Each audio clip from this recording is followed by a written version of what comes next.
Hello, cavers. Today we're talking about the basics to get started on Fulgora. While Fulgora is a peaceful planet and there are no aliens to fight there are still a number of problems to solve in order to be successful.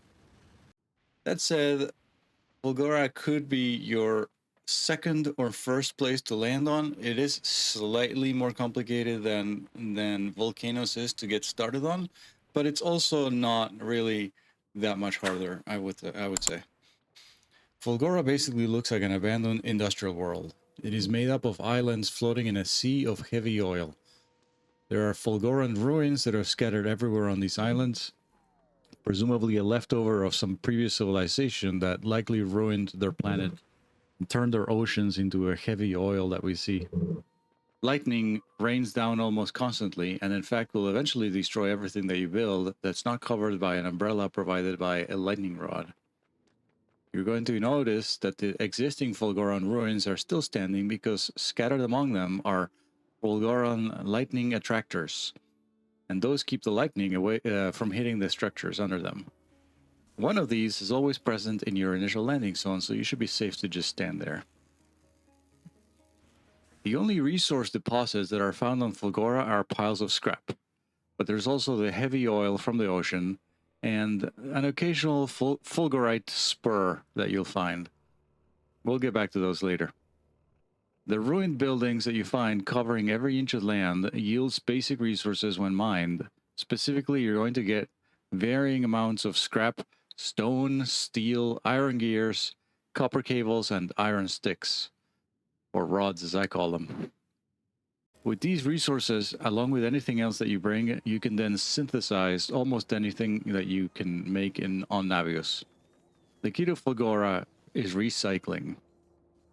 Fulgora has three main obstacles for factory production, which I'm going to list in the order in which they kind of become an issue.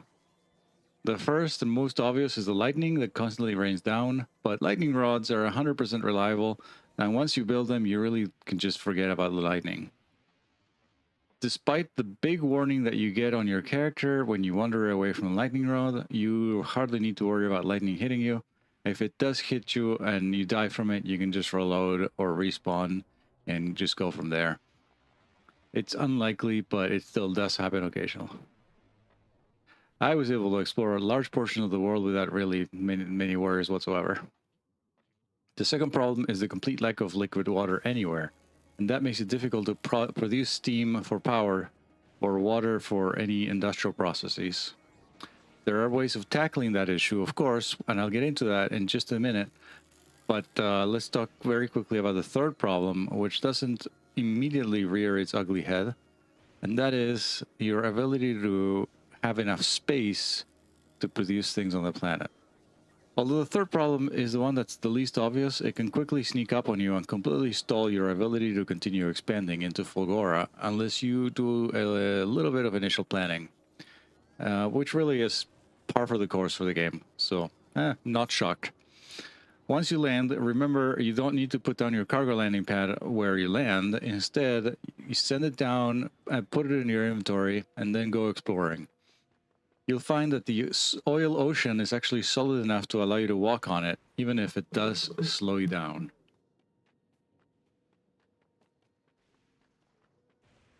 After exploring quite a bit of Fulgora, I personally found that generally you're going to find large scrap deposits in tiny islands. And large islands will have small deposits, less than 1 million.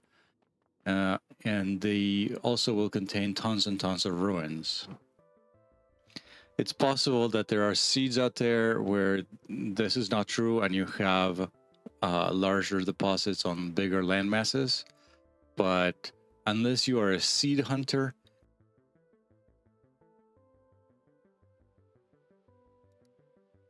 I wouldn't really worry about this too much. It is perfectly fine to adapt to the island style of Fulgora. Before we delve too much further into how to expand in Fulgora, let's quickly chat about what's useful to bring with you. If you watch my video on space platforms, you can see my thoughts on what is generally useful to bring to all the planets. But on top of that, on Fulgora, you're going to need to worry about power generation, and you're going to need to worry about transportation. So what I suggest you bring to get started are some solar panels and several stacks of accumulators.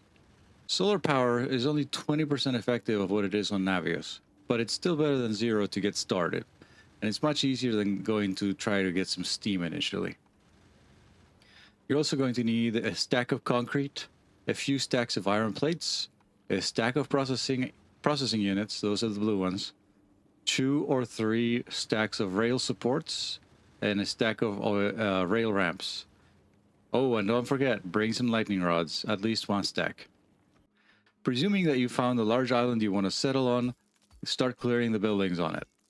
Replace any lightning attractors that you find with lightning rods.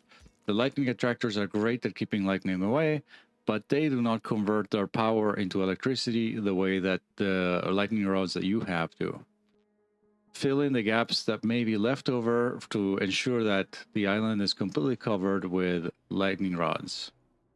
Recycling only becomes available after you mine a Fulgora Vault ruin, so you're going to have to look for it. I put a picture of it here in the video.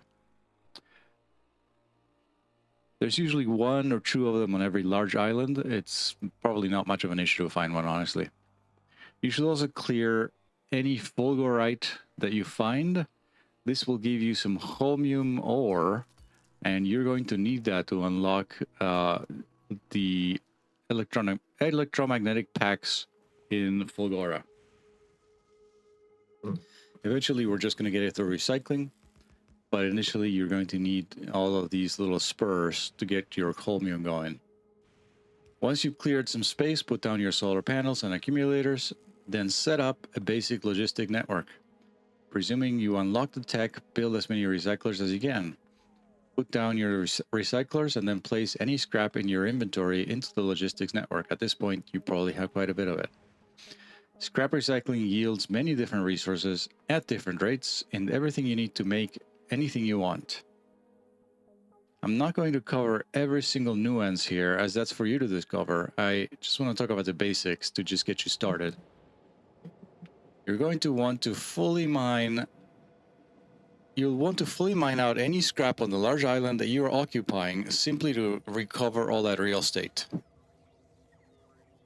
You're then going to want to run an elevator rail to the small island nearby with a large scrap deposit.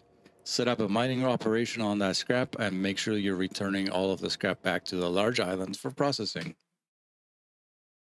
Belts take up space, and space is at a premium on Fulgora, so I suggest you fully take advantage of a logistic network just to save on space.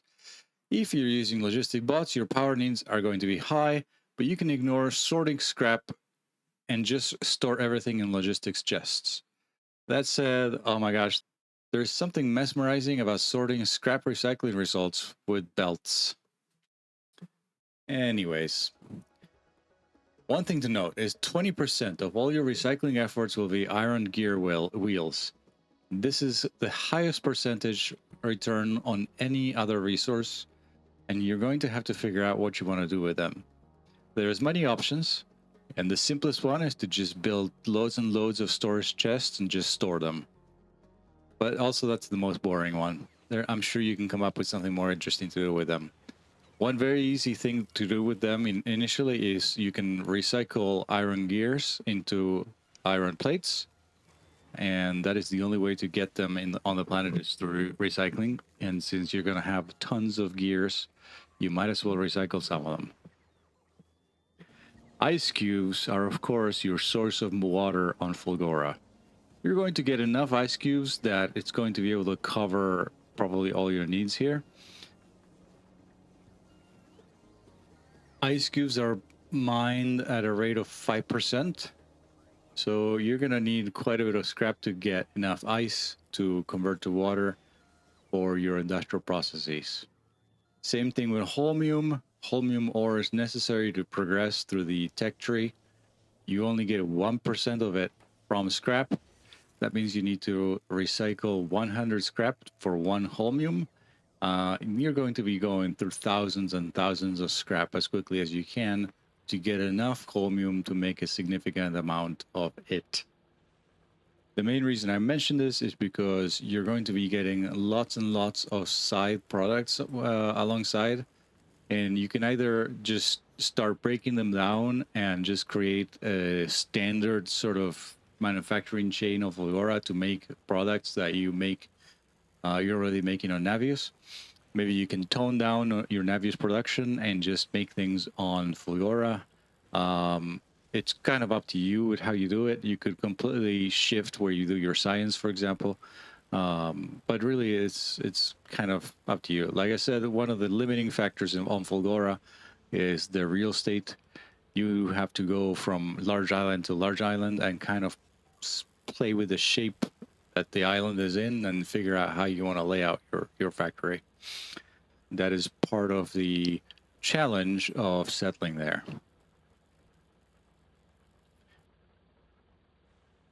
You can use the water, of course, to make steam, to generate power if you wish. You can put down a thermonuclear power plant and some turbines. I have personally found that once you unlock lightning collectors and you have enough coverage of lightning collectors and accumulators, the steam turbines just kind of sit there idle because you generate enough power from the lightning collectors to make them relatively useless. But maybe if you have a very large power need, it makes sense to have a backup power supply. I already built mine, so it's there, but I am not entirely sure that it's necessary to have it. Recycling allows you to mass produce many basic things, including rocket fuel, rocket parts, and space platform items. Once you have it up and running, Fulgora can be the most efficient location for the creation of new space platforms. Make sure that you research and start manufacturing Tesla weapons, as they are very effective on Gliva. Basic resource rates are not constant, but rather they are percent chances. I suggest you set some logistical limits for any secondary recycling that you're doing. That way you can ensure that you're not overproducing or underproducing any key resource. This is mainly, you're going to go through so many thousands of units of recycling and upcycling on Fulgora that without some kind of sanity check, you could quickly overproduce or underproduce something unless, again, you are doing some kind of check somewhere. Either you've done some Excel shenanigans to figure out how much you need to produce of something, or you have put in some logistical limits into your machines. And that's the basics of Fulgora. Once you have recycling going on Fulgora, you are going to see your options just completely multiply, and the sky is sort of the limit. The main things you can't really produce in Fulgora are the things that require specific planetary conditions in order to be produced. So Fulgora provides you with an electromagnetic field, but you don't have, like, lava that you can use to produce the same things that you can produce on volcanoes. Well, I hope this video has been entertaining, useful, or both, and I will catch you guys on the next one.